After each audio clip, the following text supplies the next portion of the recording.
Dans les deux régions en crise du Cameroun, la commémoration des 47 ans de l'État unitaire a une physionomie singulière. Dans une atmosphère de Ghost Town, opération Ville Morte, décrétée par des séparatistes pour terroriser les populations qui tenaient à participer au défilé du 20 mai 2019.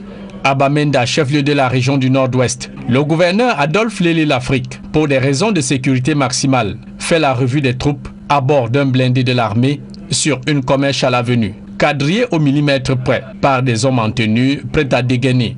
Première curiosité de cette marche de l'unité à Bamenda, des militants du RDPC par peur de représailles pour leur vie, tous défilent, visages masqués.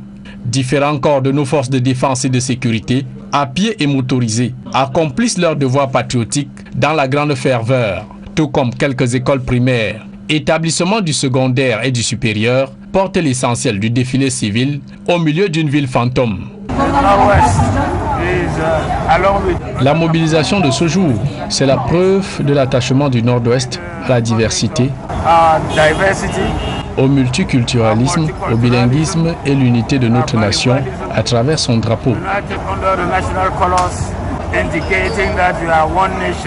Andou, dans le département du Dongamantoum, les populations sont restées chez elles, laissant place uniquement aux hommes en tenue à la place des fêtes du coin.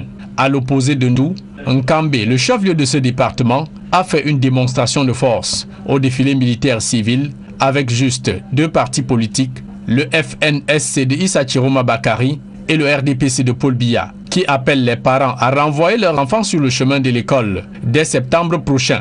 Dans l'ensemble, le Ghost Town, observé dans la plupart des localités du Nord-Ouest, constitue le trait d'union avec les villes du Sud-Ouest. Et justement à Bouya, chef-lieu de cette région, les chefs traditionnels ont brillé par leur absence, avec siège vide, défiant ainsi le gouverneur Bernard Okalia Bilay, qui leur avait intimé l'ordre de défiler pancarte en main en tête de file de leur population. En dépit de cette fausse note du bras de fer entre Chief du Sud-Ouest et le gouverneur Okalia Bilay, des sources révèlent que des charters seraient partis de Douala et des villes voisines pour gonfler les rangs des défilants à la place des fêtes de Bongo Square.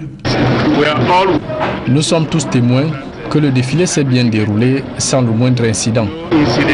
Plus loin à Limbe, chef-lieu du Fako, la place des fêtes et la tribune officielle ont fait le plein d'œufs de participation au défilé du 20 mai 2019. Contraste renversant avec l'arrondissement de Tombel près du département du Mungo dans le littoral. Ici, la 47e fête nationale de l'unité s'est célébrée dans la même ambiance de Ghost Town, avec un dispositif sécuritaire prêt à neutraliser tout imprévu, d'où qu'il provienne.